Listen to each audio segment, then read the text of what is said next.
लक्ष्मण जी इसमें सॉरी विपिन जी लक्ष्मण जी भी जुड़ेंगे हमारे साथ। विपिन जी इसमें एक चीज़ मैं आपको ऐड करना चाह रहा हूँ, जो लक्ष्मण जी ने बात कही है ना, वो इम्पॉर्टेंट है कि अभी आपको इतना ये जल्दी नहीं समझना चाहिए कि सब कुछ नॉर्मल हो गया। लेकिन इस कॉन्टेक्स्ट में देखिए कि बाजार अच्छी खबरों पर रिएक्ट नहीं कर रहा था, और ये इस सेंस में आज की जो घटनाएं हैं ये मार्केट के लिए शायद एक टर्निंग पॉइंट साबित हो। होपफुली अब अगर आज और कल के बीच में कुछ और नेगेटिव बयान नहीं आए तो मुझे लग रहा है मंडे को आप 200 से 250 पॉइंट निफ्टी में शायद एक गैप अप के साथ शुरुआत करें।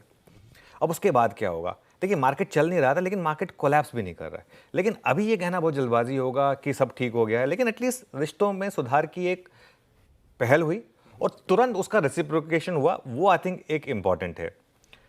दूसरा, कल मार्केट में एक जबरदस्ती का फियर था, उसका कोई सेंस नहीं था कि कहीं आईटी पे भी टैरिफ ना लग जाए, कहीं सेकेंडरी या थर्ड टर्शरी टैरिफ ना लग जाए। कम से कम अब ये स्टेटमेंट्स के बाद वो नहीं होगा। एक सोमवार को मुझे लगा एक रिलीफ रैली होनी चाहिए। हमारी तकलीफ क्या रही है? हमारी तकलीफ ये रही है कि हमारी मार्केट में कोई भी रैली टिक नहीं पा रही है। कोई भी रैली होती है उसमें एफ आके शॉर्ट कर देते हैं। कल पहली बार हुआ जब एफ ने शॉर्ट नहीं किया, थोड़े से लॉन्ग बनाए। तो क्या कुछ एक सेंस बन रही है यहाँ पर? देखिए जिस तरीके का न्यूज़ फ्लो है ना, और जिस तरीके की एफ की शॉर्ट पोजिशनिंग है, मैं एक चीज़ चिल्ला चिल्ला के कह रहा हूँ कि यहाँ से अगर आप एक इन्वेस्टर हैं, बड़ा पैसा बनेगा। मार्केट ने एक बार रैली शुरू की और एक बार अगर आप टिक गए, उसके बाद जिस तरीके की शॉर्ट कवरिंग होगी और ये जो जीएसटी के कट्स हैं, सब चीज़ों को आप आइसोलेशन मत देखिए।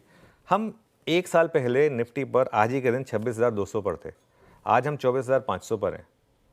इस बीच में अर्निंग्स 10% बढ़ी हैं, भले ही कम बढ़ी हो, बढ़ी तो हैं। बाजार अपने आप 15-20% सस्ता हो चुका है।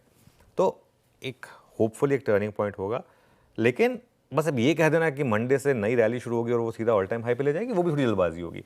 लेकिन एक रिलीफ रैली मिलनी चाहिए। सुनील साहब,